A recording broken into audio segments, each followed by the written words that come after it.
ये 31 दिसंबर की ठंडी रात थी।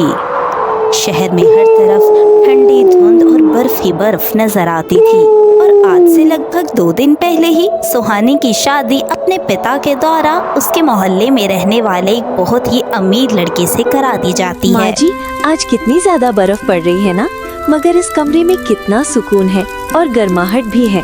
बेटा, सुकून इस कमरे में नहीं है बल्कि तुम्हारी कमाल की और गर्मा गर्म बनाई गई चाय में है। यकीन करो सुहानी, मुझे हमेशा से ही बिल्कुल तुम्हारे जैसे ही प्यारी सी और मोहब्बत करने वाली बहू चाहिए थी, और देखो खुदा ने मुझे वैसी ही बहू दे दी। नहीं माँ जी, आप खुद भी बहुत अच्छी हैं। आपको देखकर कोई नहीं कह सकता कि आप मेरी सास हैं। सबको लगता है कि आप मेरी सगी माँ ही हैं।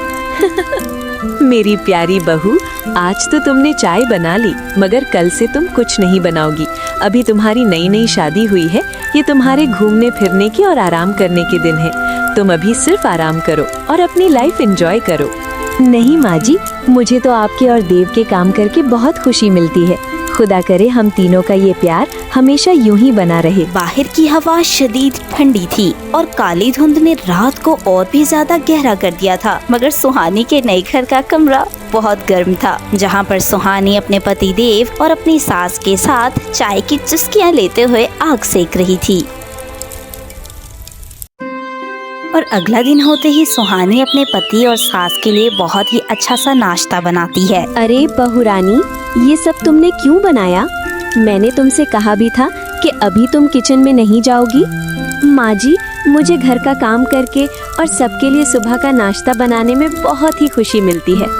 हाउ स्वीट, मुझे बहुत ही खुशी हुई ये सुनकर। अच्छा देव, मेरी बात सुनो। आज रात को ही तुम मेरी बहू को एक बहुत ही अच्छे होटल में डिनर करवाने के लिए लेकर जाओगे। ठीक है माँ जी। अच्छा सुहानी, मेरी बात सुनो। आज मैं ऑफिस से जल्दी घर आ जाऊंगा और उसके बाद हम एक बहुत ही अच्छे रेस्टोरेंट में डिनर के लिए जाएंगे। सुहानी की माँ का देहांत उसके बचपन में ही हो गया था, इसलिए सुहानी अब अपनी सास को ही अपनी माँ की जगह समझती थी।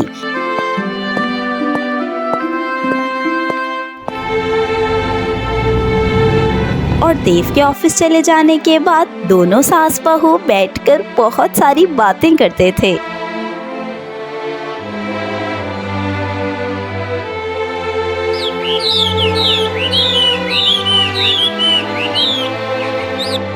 माँ, आप रहने दीजिए, मैं कर तो रही हूँ, मैं कर लूंगी सफाई। आप बैठ जाइए ना। मेरी बहू सारे घर की सफाई करे और मैं बैठकर आराम करूँ, ऐसा तो नहीं हो सकता। वैसे भी आज तुमने डिनर के लिए भी जाना है, इसलिए हम दोनों काम करेंगे तो जल्दी खत्म हो जाएगा। क्योंकि आज की रात दोनों ने डिनर के लिए बाहर जाना था, इसलिए देव जल्दी ऑफिस से घर चला जाता है। मेरी प्यारी बहू, तो तैयार होने के बाद तो और भी हसीन लग रही हो। बहुत शुक्रिया माँ जी। वैसे मैं चाह रही थी कि आप भी हमारे साथ चले ना, बहुत मजा आएगा। बेटा जी, मैं आपके तुम दोनों के साथ जरूर जाऊंगी, मगर इस मर्तबा नहीं बल्कि नेक्स्ट टाइम। अभी तुम दोनों अपना डिनर टाइम एंजॉय करो। और हाँ देव, मेरी बहू को जल्दी घर ले आना। वो क्या है ना कि अब मेरा इसके बगैर दिल नहीं लगता है। जरूर माँ जी, मैं आपकी बहू को जल्द ही घर ले आऊंगा, आप फिक्र ना करें। और तीनों का हंसी मजाक चलता रहता है।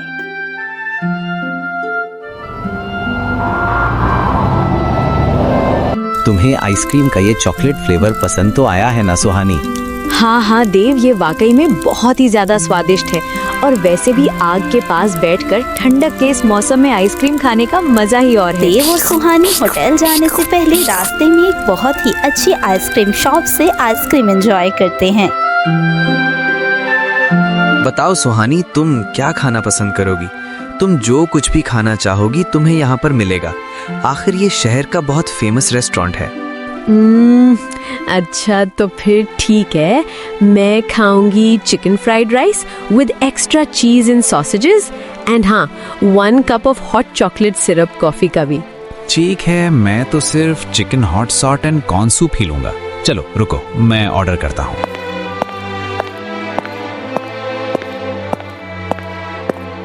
Yes sir, what would you like to have sir? आपसे रिक्वेस्ट है, एक और बात कहना चाहूंगा कि हमारे होटल ने रिसेंटली डील लॉन्च की है और आपको वो deal as a first customer खरीदने पर 60% ऑफ भी मिलेगा। तो sir, are you interested to get that deal? नहीं नहीं, हमें कुछ स्पेशल नहीं चाहिए, बस आप एक chicken hot and sour corn soup कर दीजिए। Okay sir. और मैम, आप क्या लेंगी? उस होटल का वेटर जिसका नाम पवन था, सुहानी को देखकर अचानक चौंक जाता है, क्योंकि आज से कई अरसा पहले पवन सुहानी से बहुत प्रेम करता था। देखो ना, आखिर समझ क्यों नहीं आ रही आज तुम्हें? मैं तुमसे कह रही हूँ ना कि तुम मुझे बिल्कुल भी पसंद नहीं हो, नफरत करती हूँ मैं तुमसे। मेरा पीछा छोड़ दो, और अगर तुमने मेरा पीछा ना छोड़ा तो मैं तुम्हारी पुलिस कंप्लेन करूंगी, समझे ना तुम? सुहानी, मुझे पता है कि तुम मुझसे नहीं बल्कि मेरी गरीबी से नफरत करती हो। मैं तुमसे कह रहा हूँ ना, मैं एक दिन तुम्हें दुनिया की सब खुशियाँ ला कर दूंगा। तुम जैसा चाहोगी बिल्कुल वैसा ही होगा। बस तुम्हें खुदा का वास्ता है कि तुम इस रिश्ते के लिए हाँ मत करना।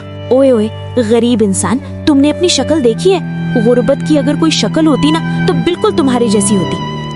तुम करोगे मुझसे शादी? अरे तुम तो अपनी जिंदगी के मसले सुलझा लो तो बड़ी बात है, आए बड़े मुझसे प्यार करने वाले।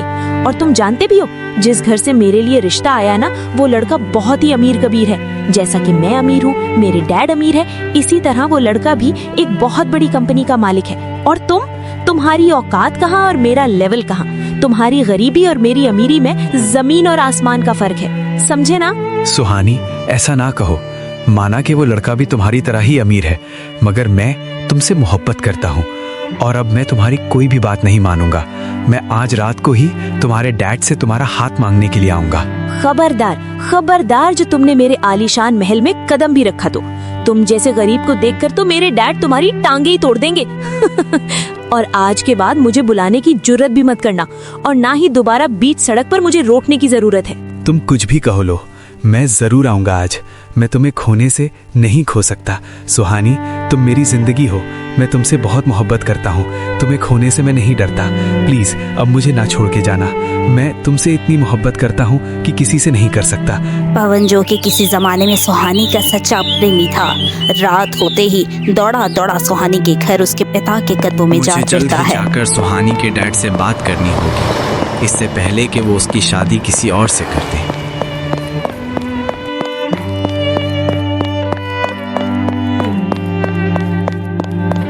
अंकल, मैं आपके पांव पड़ता हूँ, मैं विनती करता हूँ, मेरे साथ ऐसा ना करें। मैं आपकी बेटी को बहुत खुश रखूंगा, कभी भी उसको रोने नहीं दूंगा। अगर मैं गरीब हूँ तो क्या हुआ, मैं एक अमीर इंसान के मुकाबले में आपकी बेटी को ज्यादा खुश रख सकता हूँ। ये मेरा आपसे वादा है। मैं आपके आगे हाथ जोड़ता हूँ, मेरे साथ प्लीज ऐसा ना करें। ओए गरीब लड़के, बकवास बंद करो अपनी। मैंने अपनी बेटी को बहुत ही ज्यादा नाजों से पाला है, और अब मैं अपनी बेटी तुझ जैसे गरीब के हवाले कर दूं? तुम्हारे पास तो एक ठेला भी नहीं है। सुहानी की माँ जिस दिन इस दुनिया को छोड़ कर गई थी, मैंने तभी से सुहानी को माँ बनकर पाला है। मैं ही सुहानी का पिता भी हूँ और मैं ही उसकी माँ भी हूँ, और मेरा फैसला यही है कि तुझ जैसे फकीर को मैं अपनी बेटी कभी भी नहीं दूंगा। मगर अंकल जी, मैं सुहानी के बगैर मर जाऊंगा, मैं मर आऊंगा। तो मेरी बला से उड़ जाओ, और अगर तुम खुद ना मरे तो मैं तुम्हें मार डालूंगा, समझे ना? और मैं सुहानी की शादी उसी अमीर लड़के से कराने लगा हूँ। अब दफा हो जाओ यहाँ से। पवन एक बहुत ही गरीब लड़का था, और उसकी गरीबी के कारण ही सुहानी का पिता उठकर एक लात पवन के मुंह पर दी मारता है। और उस रात पवन और उसके पिता का ये मंजर सुहानी अपने कमरे की खिड़की से खड़ी देख रही होती है। यहाँ पर क्या हुआ सुहानी, क्या तुम इसको जानती हो? और सुहानी तुरंत ही उस होटल से जाने के लिए अपनी तबीयत खराब होने का बहाना करती है। क्या हुआ है सुहानी, तुम्हारी तबीयत तो ठीक है ना? अचानक इतनी खांसी क्यों नहीं लगी है तुम्हें? तुम ये कोल्ड ड्रिंक पियो प्लीज और बैठ जाओ आराम से। नहीं देव, मुझे लगता है मेरी तबीयत ठीक नहीं है। मैं बस घर जाना चाहती हूँ। क्या हम घर जा सकते हैं? ठीक है, हम घर चले आएंगे, पर डिनर तो कर लो। नहीं देव, मेरी तबीयत बहुत ही अजीब सी हो रही है। घर चलते हैं ना प्लीज। ओके ओके ओके, ठीक है, चलो घर चलते हैं। चलो आ जाओ।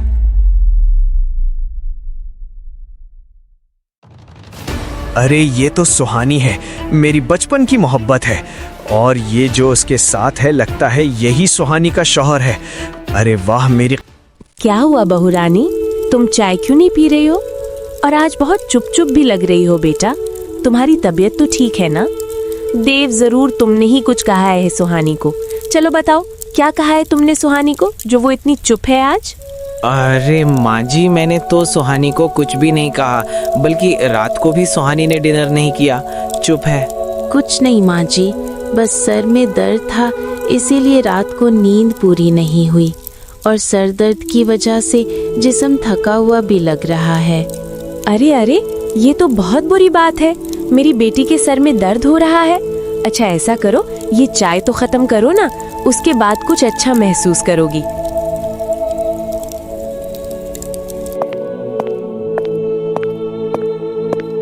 ये लो बेटा, ये दवा खा लो। ये खाकर तुम्हें अच्छी नींद आ जाएगी। ये कौन सी दवा है माँ जी? बेटा, ये दवा नींद की है। चलो शाबाश, जल्दी से दवा खाओ और कुछ देर के लिए आराम से सो जाओ। यूं सुहानी की सास उसको कुछ देर सुलाने के लिए नींद की दवा दे देती है। यूं सुहानी की सास उसको नींद की दवा देकर और उसके कपड़े बदलवा कर उसको सुला देती है।